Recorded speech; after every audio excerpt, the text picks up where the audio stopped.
Sebagian besar orang masih nggak paham. Masa sih ada sekelompok kecil orang ingin menguasai dunia? World domination, menguasai dunia, menaklukkan bangsa lain, menjara sumber daya alam, menjadikan penduduk asli sebagai budak-budaknya adalah obsesi orang sejak zaman dulu kala. Maka kita mengenal figur-figur penakluk seperti Alexander the Great, Julius Caesar, Genghis Khan, dan lain-lain. Begitu berpengaruhnya Julius Caesar sampai-sampai istilah raja di raja, kaisar, mengambil dari namanya. Raja di raja Rusia diberi gelar Tsar, mengambil nama dari Julius Caesar. Pembunuhan tragis Julius Caesar terjadi akibat persekongkolan 60 anggota Senat. Dari situlah dikenal istilah conspirare, bernapas bersama. Konspirasi atau persekongkolan jahat adalah fakta, bukan teori. 60 orang anggota Senat kompak mengepung dan rame-rame menusuk Julius Caesar adalah fakta konspirasi. Teori konspirasi adalah istilah yang dibuat oleh para konspirator agar persekongkolan jahatnya tidak terbongkar dan yang membongkar dikira orang bodoh atau orang gila. Jangan gunakan istilah teori konspirasi. Kita di sini membahas fakta konspirasi, persekongkolan jahat berdasarkan bukti-bukti yang kredibel. Pasca Renaissance, obsesi menaklukkan seluruh dunia itu diwujudkan dalam bentuk penjajahan oleh negara. Slogannya adalah Gospel, Gold, and Glory. Gospel, pura-pura menyebarkan kitab suci. Gold, padahal menjara sumber daya alam. Glory, menaklukkan bangsa lain dengan tentara.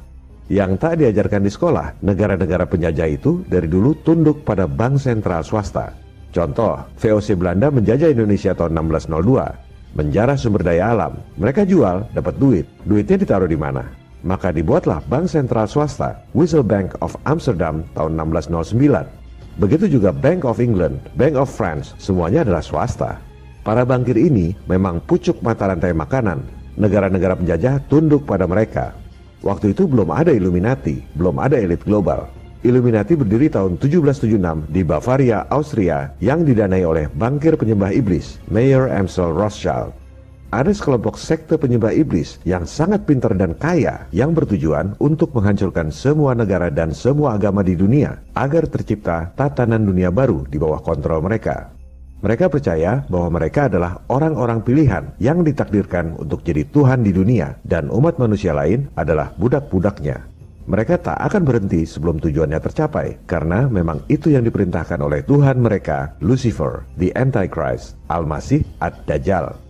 Kalau zaman dulu, para penakluk seperti Julius Caesar sifatnya hanya menaklukkan secara fisik. Illuminati ini lebih mengerikan, menaklukkan secara finansial, legal, mental, dan spiritual. Mereka mengincar tubuh dan sukma Anda, your soul. Rencana busuk mereka terbongkar. Illuminati sebagai organisasi dibubarkan oleh pemerintah Bavaria. Tapi ideologinya jalan terus, organisasi tanpa bentuk. Illuminati inilah yang mendanai kelompok Jacobin yang kemudian berhasil meruntuhkan kerajaan Prancis yang sudah berusia 1000 tahun. Maka jadilah Republik Demokrasi kedua di dunia, negara Prancis, yang didanai oleh Illuminati. Kekuatan Rothschild adalah sektor perbankan. Illuminati mendanai kedua negara yang sedang berperang. Waktu Perang Napoleon, negara Prancis didanai oleh James Rothschild di Paris. Inggris didanai oleh Nathan Rothschild di London. Siapapun yang menang, Inggris atau Prancis, Rothschild pasti menang.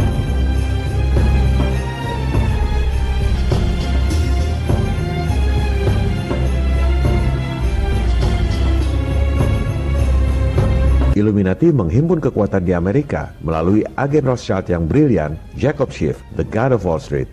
Jacob Schiff inilah yang mendanai Rockefeller, JP Morgan, dan lain-lain. Maka terbentuklah apa yang kita sebut sebagai elit global. Para globalis atau internasionalis ini tak mengenal batasan negara. Justru mereka mau menghancurkan semua negara dan semua agama di dunia. Melalui lobby internasional yang sangat kuat, The Round Table, elit global berhasil membentuk poros-poros yang kemudian diadu domba untuk perang dunia. Mereka bisa melakukan itu karena semua negara utang pada mereka.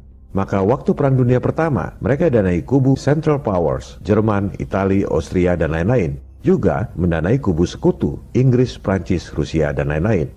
Begitu juga waktu Perang Dunia Kedua. Setelah membentuk dua poros yang berlawanan melalui organisasi internasional Council on Foreign Relations, elit global mendanai kubu Axis Powers, Jerman, Italia, Jepang, dan lain-lain. Juga mendanai kubu sekutu, Amerika, Inggris, Prancis, dan lain-lain. Kubu manapun yang menang perang, elit global pasti menang. Menyedihkan ya. kita dijajah negara lain selama 350 tahun. Padahal negara-negara penjajah itu seperti mainan saja buat elit global ini.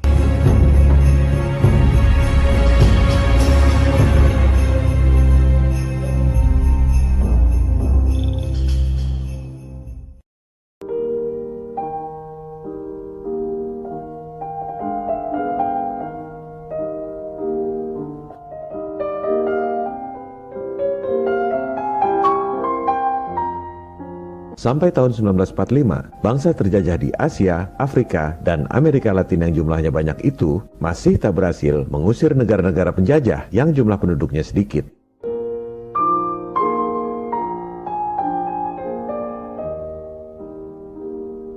Padahal negara-negara penjajah itu sudah babak belur 2 kali diadu domba perang dunia oleh elit global.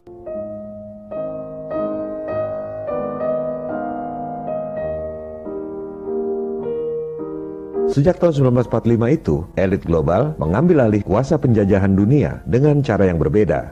Negara-negara jajahan semua dimerdekakan oleh penjajahnya. Kecuali Indonesia, merdeka sendiri bukan atas pemberian dari negara penjajah, melainkan atas nama bangsa Indonesia yang diwakili oleh Soekarno-Hatta. Atas nama bangsa Indonesia, Soekarno-Hatta.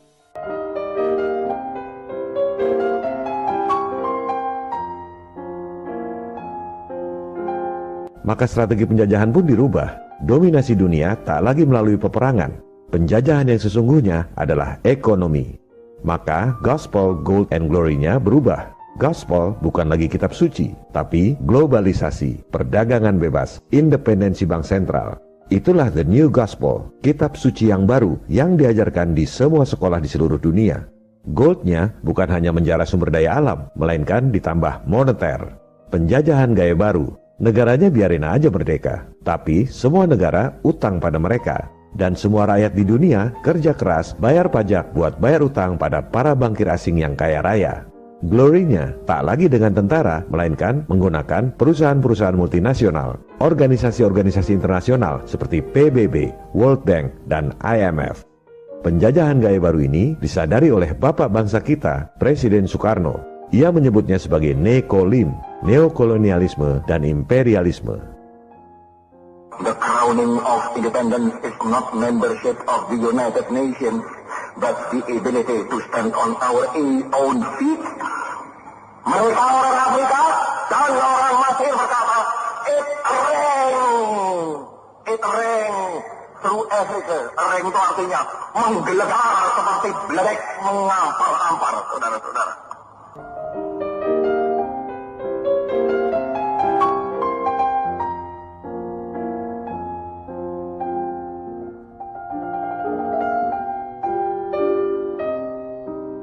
Melalui pelajaran sekolah dan propaganda media, rakyat sedunia digiring agar percaya bahwa sejak tahun 1945 penjajahan sudah tidak ada lagi. Bahwa PBB, IMF, dan World Bank yang didirikan tahun 1945 adalah lembaga-lembaga yang paling terpercaya di dunia. The Holy of Holies, yang suci dari yang suci. Juru selamat dunia yang membimbing negara-negara bekas jajahan agar sejahtera. Commonwealth. Demikian halnya dengan WHO. Kebanyakan orang berpikir bahwa WHO adalah pahlawan kemanusiaan yang membantu kita agar sehat dan selamat dari virus. Padahal WHO ini tak lebih dari mafia kesehatan dunia. Apa buktinya? Buktinya, lihat siapa induk organisasinya. PBB, lembaga tertinggi negara-negara yang dibentuk oleh elit global tahun 1945, yang gedungnya dibangun di atas tanah hibah Rockefeller, salah satu dinasti elit global. Bagaimana mau independen?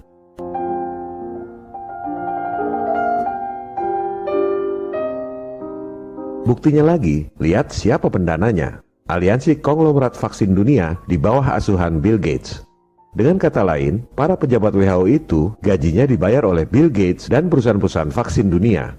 Bagaimana mau independen? Perlu Anda ketahui bahwa sumbangan konglomerat vaksin ke WHO itu bukan dana sosial, melainkan dianggap sebagai biaya marketing strategis. Dengan nyumbang sedikit, kepentingan bisnis mereka terlindungi, market mereka bertambah. Dan sebenarnya bukan uang mereka yang disumbang ke WHO, tapi uang Anda.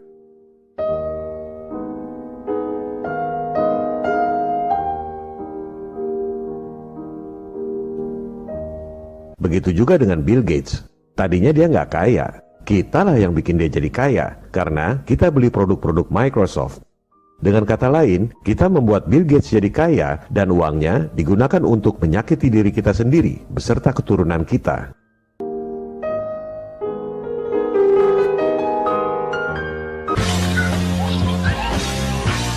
Gates was momentarily and understandably shaken, but he was not injured.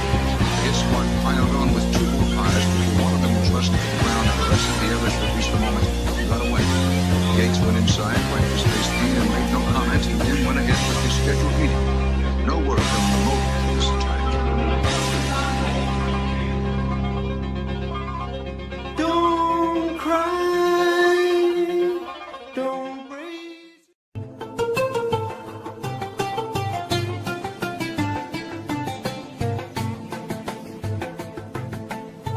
Sebelum membahas topik berikut, saya ingin menyampaikan beberapa koreksi pada episode 21A. Pertama, saya memang tidak tahu banyak soal perjanjian dengan iblis di Indonesia. Yang saya dengar dari kecil, ada yang namanya pesugihan Gunung Kawi, di mana orang bisa jadi kaya tapi ada tumbalnya. Saya nggak pernah tahu tempat persisnya di mana. Untuk mencari ilustrasi, meski sudah saya ketik kata kunci pesugihan, yang nongol tetap bukan tempat pesugihan. Kita koreksi, foto Gunung Kawi kita coret saja. Juga soal leak di Bali, saya pikir itu pengetahuan umum yang bisa didapat dengan referensi standar seperti Wikipedia. Di situ disebut leak adalah penyihir jahat, mencari organ-organ dalam tubuh mayat, bahkan organ-organ tubuh manusia hidup. Juga disebut perilaku jahat aliran kiri. Kesannya kan memang iblis. Saya agak heran kalau ternyata beda dengan pemahaman saudara-saudara kita orang Bali. Oleh sebab itu kita koreksi saja, leak kita keluarkan dari contoh perjanjian dengan iblis. Sebaiknya sekalian diprotes Wikipedianya yang mengesankan seperti itu, supaya orang tidak salah paham.